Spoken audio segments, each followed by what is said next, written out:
네, 사도행전 13장 1절부터 3절까지를 통해서 우리 성령님이 임하시면 이라는 제목으로 은혜를 나누도록 하겠습니다. 사도행전의 기록 목적이 있습니다. 사도행전의 기록 목적은 누가복음과 마찬가지로 수신자인 데오빌로에게 기독교의 그 진리를 전하기 위해서 썼다고 이제 나와 있습니다. 왜냐하면 사도행전은 누가에 의해서 기록이 되었기 때문입니다. 즉 누가는 예수 그리스도의 복음이 이방 세계에도 전파가 되고 또 적용됨을 설명하고자 이 누가복음과 사도행전을 기록했다라는 것입니다. 그래서 구체적으로 말하자면 이 사도행전은 사실상 누가복음의 후속편이다라고 생각을 할 수 있습니다. 그래서 누가복음은 약 30년에 걸친 예수님의 생애와 또 사역을 소개했으며 사도행전은 예수님이 승천한 이후 초대교회의 역사 그 30년을 기록했습니다. 따라서 우리는 누가복음을 통해서 예수 그리스도의 구속 역사를 알 수 있으며 사도행전을 통해서는 예수 그리스도가 이루신 구속 역사가 초기에 어떻게 이해되며 또 어떻게 전파되며 어떻게 적용됐는지를 우리가 사도행전을 통해서 알 수 있다는 것입니다. 그래서 복음서에서는 예수 그리스도를 통해 구속 역사를 보여주지만 예수님이 승천하신 이후의 사도행전은 어떻게 그 구속 역사가 진행이 될까요? 예수님은 지금 이 땅 가운데 없는데 바로 성령님을 통해서 그 구속 역사가 진행됩니다. 그래서 사도행전에서 가장 큰 제일 중요한 주제 중 하나가 바로 성령입니다. 사도행전에서는 성령이라는 단어가 총 50회 이상 나옵니다. 이 용어의 잦은 빈도에 걸맞게 사도행전 전체에서는 성령의 임하심과 역사하심이 두루두루 나와 있습니다. 그래서 사도행전은 성령께서 사도들을 통해서 복음을 전파하게 하시고 그리고 교회를 설립하셨다라고 해서 많은 사람들은 이 사도행전을 성령행전 또 성령의 책, 성령복음서라고 부르기도 합니다. 그렇다면 사도행전에 나오는 이 성령님이 등장해서 주로 하신 일이 무엇일까요? 성령님의 가장 중요한 사역은 복음을 통한 변화였습니다. 복음을 통한 변화. 복음이 전파된 곳에서 사람들의 구원이 이루어지고 또 신자들의 성장을 이루시게 하는 분이 바로 성령님이라는 것입니다. 복음은 성령이 사용하시는 매개체로서 그 역할을 수행합니다. 그래서 복음을 통해 사람들이 변화되고 신앙이 성장한다는 얘기예요. 그래서 복음을 듣는 자들은 그 마음에 들어가심으로 역사하셔서 그들에게 칭의, 즉 죄 용서를 일으키시고 성화, 거룩하게 되어가는 과정을 시작하셨다라는 것입니다. 그래서 우리가 오늘 이 본문을 보기 전에 기억해야 할 것은 사도행전은 이 사도들이 주인공이 아니라 성령님이 주인공이라는 사실입니다. 그래서 사도행전의 1장부터 12장까지는 베드로의 사역을 중점으로 해서 예루살렘 교회에서 복음이 어떻게 전파되는지를 설명하고 있고 그리고 그 가운데 수많은 문제들이 있지 않았습니까? 그래서 그것을 1장부터 12장까지 설명하고 있고 오늘 본문인 13장부터는 이제 바울의 사역을 중심으로 해서 어느 교회에서 시작된 복음일까요? 바로 안디옥 교회. 이 안디옥 교회에서부터 시작되는 이 복음 전파에 대해서 이야기를 합니다. 근데 더 중요한 건 뭐냐면은 이 안디옥 교회가 유대인에게뿐만이 아니라 이방인에게까지 복음을 전해지는 첫 걸음을 내딛는 교회가 바로 이 안디옥 교회라는 겁니다. 그래서 사도행전의 저자인 누가는 오늘 본문을 통해서 이 이방 선교를 성령님이 계획하셨고 그리고 그 성령님의 인도하심 아래에서 그 교회가 어떻게 진행이 되었는지 그리고 그 복음이 어떻게 전파가 되었는지 그래서 성령님은 어떻게 역사하시며 그 성령 안에서 연합된 그리스도인들의 즉 교회들은 어떤 태도를 가졌는지를 오늘 본문을 통해서 좀 살펴보도록 하겠습니다. 자, 1절의 시작은 안디옥 교회가 이 선지자들과 교사들을 어떻게 섬겼는가를 묘사하면서 시작됩니다. 주 1세기의 안디옥은 로마 제국에서 세 번째로 굉장히 큰 도시였어요.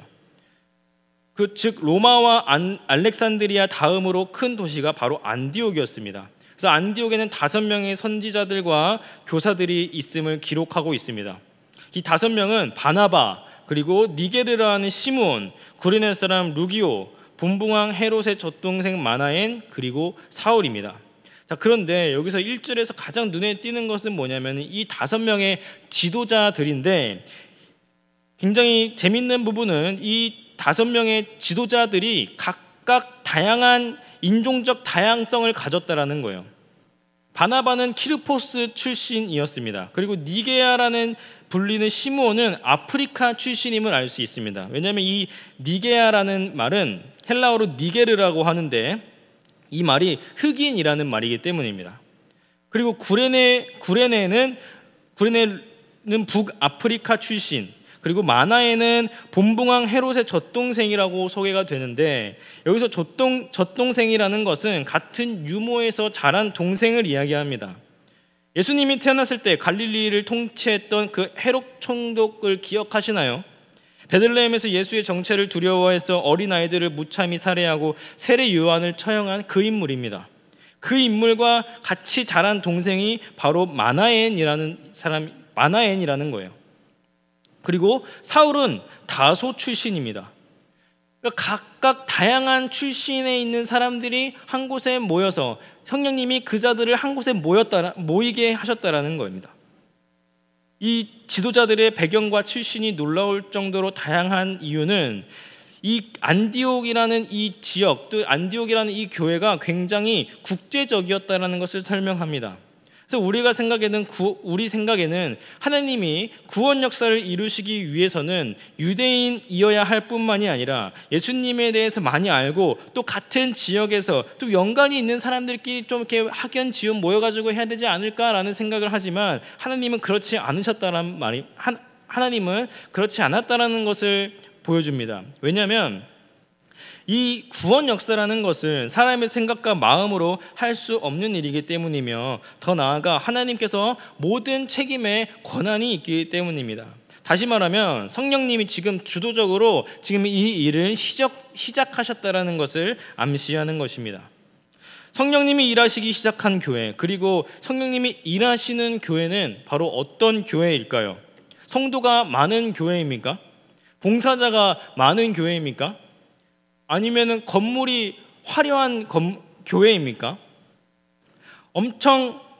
제가 바르셀로나에 신혼여행 갔다 왔는데 거기 보면은 자랑하는 건 아니고 저도 되게 놀래서 이야기를 하는 겁니다. 거기 가면은 가장 유명한 성당이 있는데 거기 그 이름이 사그라다 파밀리아라고 합니다. 근데 이 사그라다 파밀리아는 지금 140년째 미완성인데 2026년에 완성을 할 거라고 해요. 제가 거기를 성당임에도 불구하고 들어가 봤는데 너무너무 화려해가지고 막 자동적으로 성령이 뭔가 임하는 그런 느낌을 주더라고요. 그 화려함이 압도하는 그런 느낌이 분명히 있었다라는 겁니다. 그런데 성령님의 임재는 이렇게 화려한 건물에, 또 화려한 교회에 있지 않다라는 것입니다. 그런 화려함이 성령의 일하심을 좌지우지하는다라는 것입니다. 그러면은 과연 성령님이 일하시는 교회는 어떤 교회일까요? 바로 2절에 그 이유가 나옵니다. 안디옥 교회 회중들이 주를 섬기고 있을 때라고 나옵니다. 여기서 섬기다라는 말은 봉사하다 또는 모시다라는 의미를 가짐으로써 하나님을 향한 예배 행위를 이야기합니다. 안디옥 교회에서는 선지자들과 교사뿐만 아니라 온 교회가 주를 섬기는 일, 즉 예배에 몰두하고 있었음을 알 수 있습니다. 이들은 예배 드리는 일을 결코 잊지 않았습니다. 이것이 바로 성령님이 주도적으로 일하시는 교회입니다. 여러분, 교회는 예배를 위한 조직입니다. 그리고 온전한 예배가 드려질 때 성령님께서는 말씀하실 것이고, 그 말씀을 우리가 한 마음으로 믿고 따라야 그 성령님의 일에 우리가 동참하는 것입니다.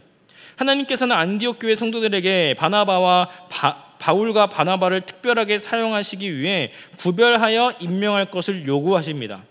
하나님의 부름을 받은 바울과 바나바는 하나님이 불러 시키는 일을 해야 합니다.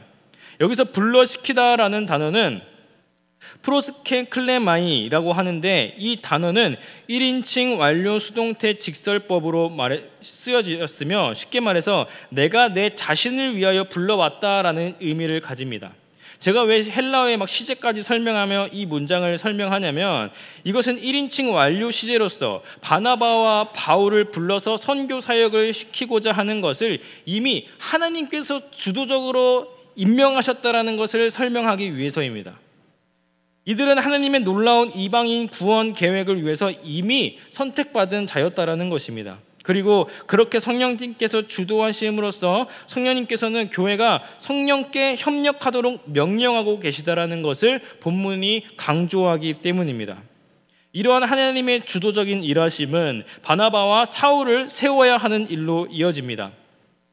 지금 안디옥 교회 성도들에게 바나바와 사울을 따로 세우라는 것은 이제 이들을 이방 선교로 보내겠다는 하나님의 의지였습니다. 안디옥 교회 성도들의 입장에서 보면 이 교회는 이제 실질적으로 광활하고 이 교회를 실질적으로 담당하고 있던 이 담당 목회자인 바나바와 바울을 낯선 땅으로 파송하는 것은 굉장히 비효율적이라고 생각을 했을 것입니다. 왜냐하면 지금 바나바와 사울이 있기 때문에 이 교회가 지금 잘 돌아가고 있었거든요. 그리고 불합리하다고 생각을 했을 것입니다. 그래서 만약 인간적인 마음이 조금이라도 생겼다면 분명 보내려는 자와 보내지 않으려는 자와의 분쟁이 일어났을 것입니다. 그러나 성령님의 내가 불러시키는 일을 위하여 바나바와 사울을 따로 세우라라고 하신 말씀에 단 한 명도 불만을 내지 않고 이들을 보냅니다. 3절을 보면은, 그래서 이들은 그 말에 바로 즉각적으로 이에 금식하며 기도하고 두 사람을 안수하며 보낸다라고 나와 있습니다. 여기서 이에라고 번역되고 있는 이 단어는 토테라고 하는데 바로 그때라는 의미를 담고 있습니다. 따라서 이들은 성령님이 바울과 바나바를 따로 세우라라는 음성을 들었을 때 즉시 실천에 옮겼다라는 것을 이야기합니다.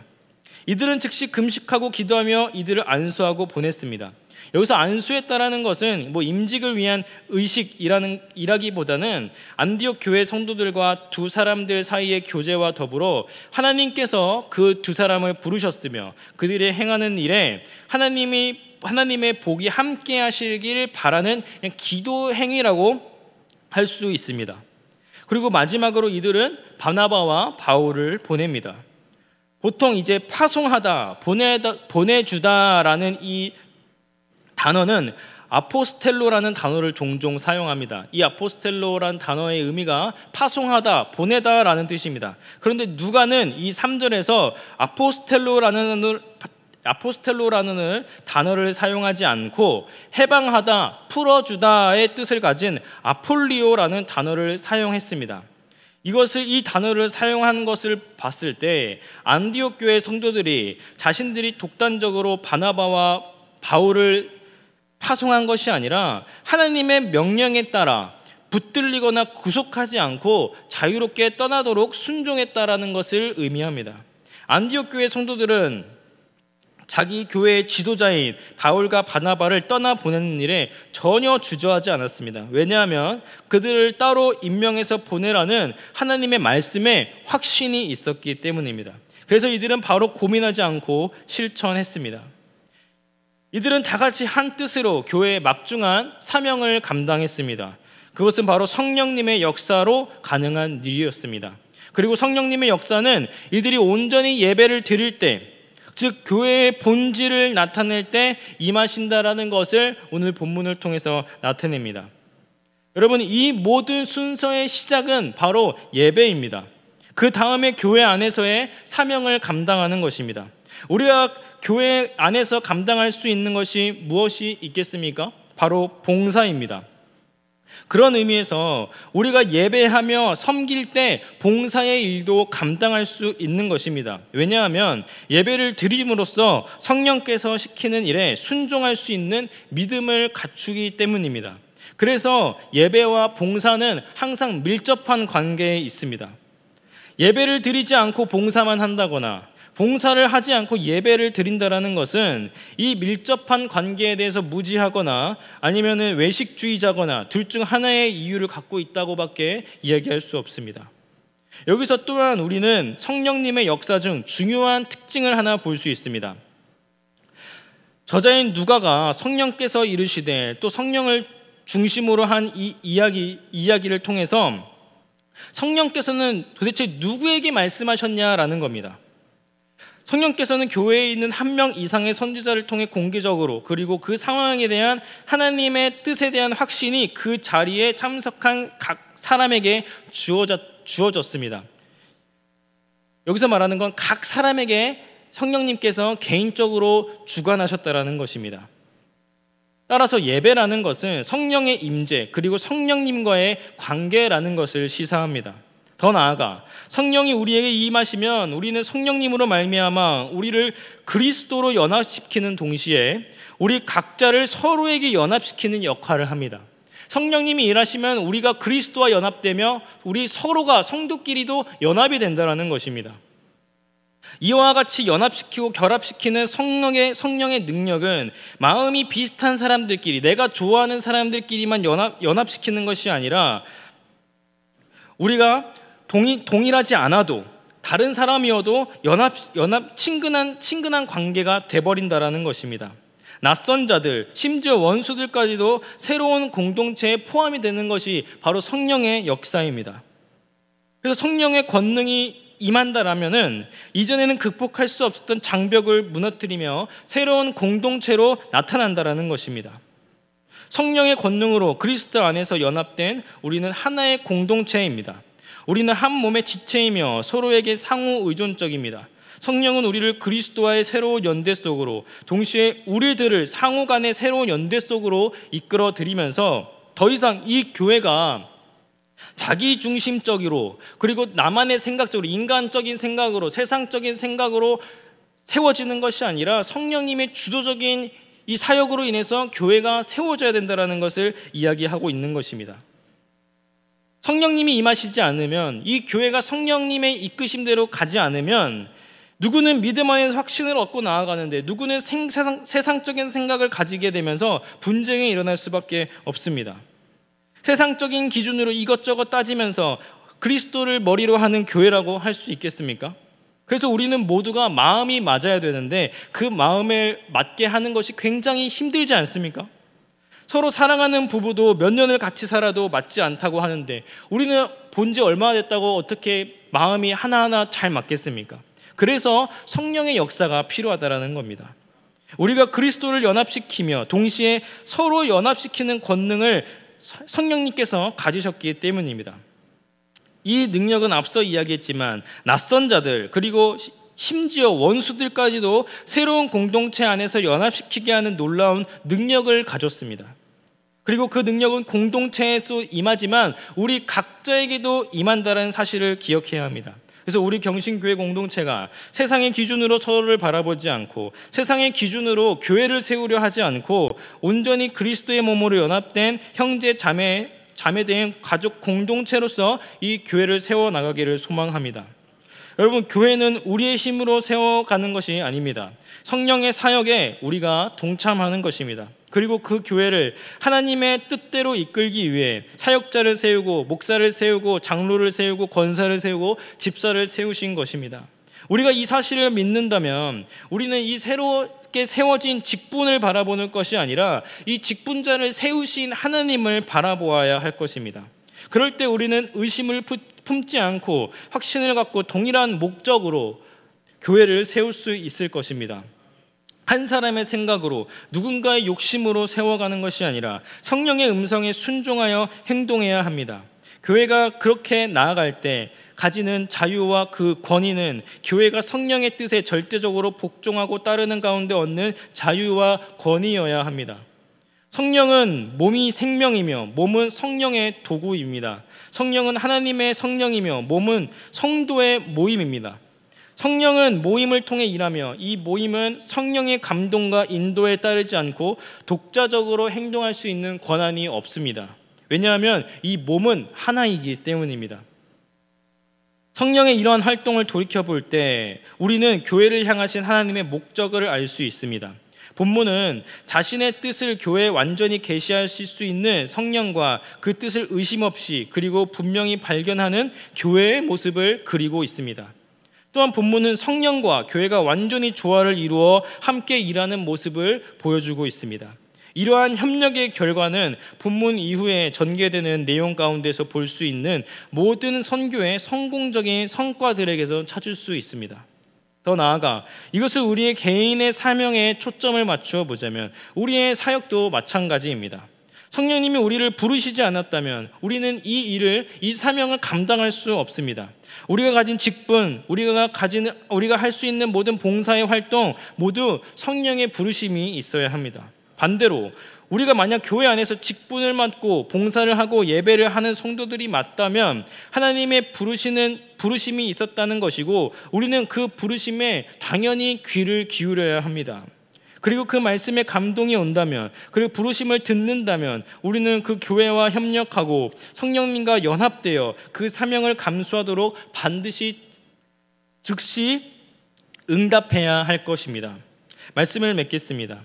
신앙생활을 하면서 가장 안타까운 모습 중에 하나가 초반에는 불타오를 것처럼 막 열심히 사명을 감당합니다. 이것저것 봉사도 열심히 하고, 그러나 어느 순간 그 열정은 꺼지게 됩니다. 왜 그럴까요?